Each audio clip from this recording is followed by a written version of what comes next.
MST CET PCM ग्रुपच्या second अटेम्प्टचा result लागला आणि तुम्हाला मी सांगतो रिझल्ट लागल्यानंतर मी खूप वेळा CET सेलचा जो ऑफिशियल हेल्पलाईन नंबर आहे ना त्यावरती कॉल करण्याचा प्रयत्न केला, परंतु माझा एकही कॉल रिसीव्ह केला गेला नाही. मी कॉल कशासाठी करत होतो तुम्हाला मी सांगतो.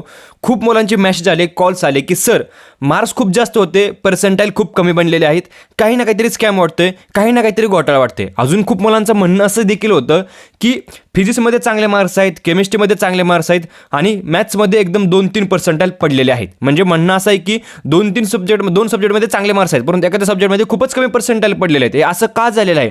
मार्क्स खूप जास्त होते, पर्सेंटाईल खूप बनलेले होते. आता खूप मुलांचं म्हणणं आहे की 60 मार्कला 30 पर्सेंटाईल बनलेले आहेत, 55 मार्क्सला 25 पर्सेंटाईल बनलेले आहेत. हे शक्य आहे का असं मुलं विचारत आहेत. आता लक्षात घ्या, फर्स्ट अटेम्प्टचा रिझल्ट लागल्यानंतर सुद्धा हीच कंडिशन होती, हाच डाऊट होता मुलांचा आणि हा डाऊट सॉल्व्ह करण्यासाठी मी ऑफिशियल हेल्पलाईन नंबरला कॉल करत होतो. मुलांना माहिती देखील आहे की नॉर्मलायझेशन काय आहे. नॉर्मलायझेशन होऊ शकतं, परंतु एवढ्या लेवलला होऊ शकतं का असा डाऊट आहे. तुम्हाला मी सांगतो, नॉर्मलायझेशन जर समजून घ्यायचं असेल तर लक्षात घ्या, आपली जी एक्झाम आहे ना ती एका दिवशी होत नाही. एक्झाम 2 शिफ्टमध्ये होते, जवळपास 15 ते 16 शिफ्ट असतात मुलांना. आणि त्या शिफ्टमध्ये किती स्टुडंट बसले होते, टॉपर किती मार्कचा होता, लोएस्ट किती मार्कचा होता, यावरती त्या शिफ्टचा मित्रांनो अंदाज लावू शकतो. आणि तुम्हाला मी सांगतो, मी असं नाही म्हणत की हा स्कॅम आहे किंवा तुम्ही पण असं म्हणू शकत नाही की हा स्कॅम आहे. जो आलेला रिझल्ट आहे तो तुम्हाला ॲक्सेप्ट नक्कीच करावा लागेल. दोन्ही रिझल्टपैकी जो चांगला आहे तो तुम्हाला कन्सिडर केला जाईल. परंतु तुम्हाला मी सांगतो, आपल्याला CET सेलकडून खूप काही गोष्टी मित्रांनो समजून घ्याव्या लागतील, क्लॅरिफिकेशन्स पाहिजेत, तरच आपण असं म्हणू शकतो की हा स्कॅम नाही आहे. नाहीतर मुलं असंच म्हणणार की हा स्कॅम आहे. तर लक्षात घ्या, काही मुलांना जास्त पर्सेंटाईल तर काहींना कमी पर्सेंटाईल मिळालेले असतील. परंतु तुम्हाला सांगतो, तुमचं फ्युचर हे फक्त पर्सेंटाईलवर नाही तर योग्य कॉलेज निवडीवरती ठरतं. म्हणून निर्णय घेण्यापूर्वी मिराई स्कूल ऑफ टेक्नॉलॉजीबद्दल नक्की जाणून घ्या. हा भारतातील AI फर्स्ट BTech प्रोग्राम्सपैकी एक आहे आणि AICTE व UGC अप्रूव्ड देखील आहे. सगळ्यात वेगळी गोष्ट म्हणजे ते कोडिंगची सुरुवात Day 1 पासून होते. फक्त थेअरी नाही तर तुम्हाला रिअल प्रोजेक्ट्स, AI टूल्स आणि चॅटबॉट्सवर प्रत्यक्ष काम करता येतं. गिटहब, कोपायलट आणि जेमिनी प्रो सारखी इंडस्ट्री टूल्स देखील वापरायला मिळतात.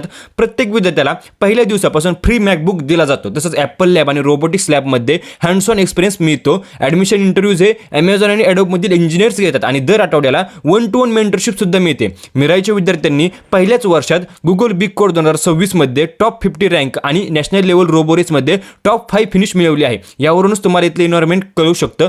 टाइम्स ऑफ इंडियाने मिराईला leader in new age tech education in AI and ML म्हणून गौरवले आहे. आणि तसेच मेरिट स्कॉलरशिप तर्फे तुम्ही 100% पर्यंत ट्युशन फी वेवर देखील मिळवू शकता.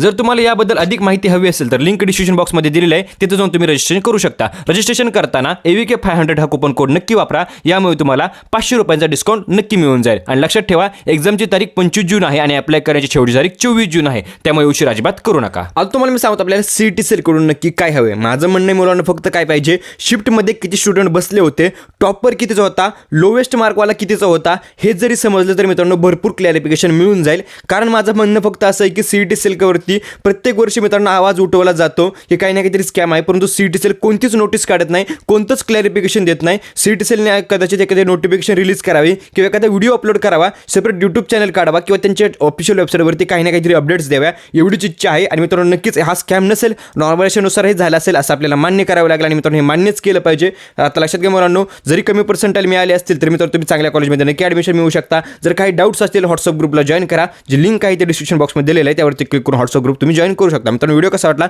कमेंट करून नक्कीच सांगा. व्हिडिओ लाईक करा, चॅनलला सबस्क्राईब करा. व्हिडिओ बद्दल धन्यवाद.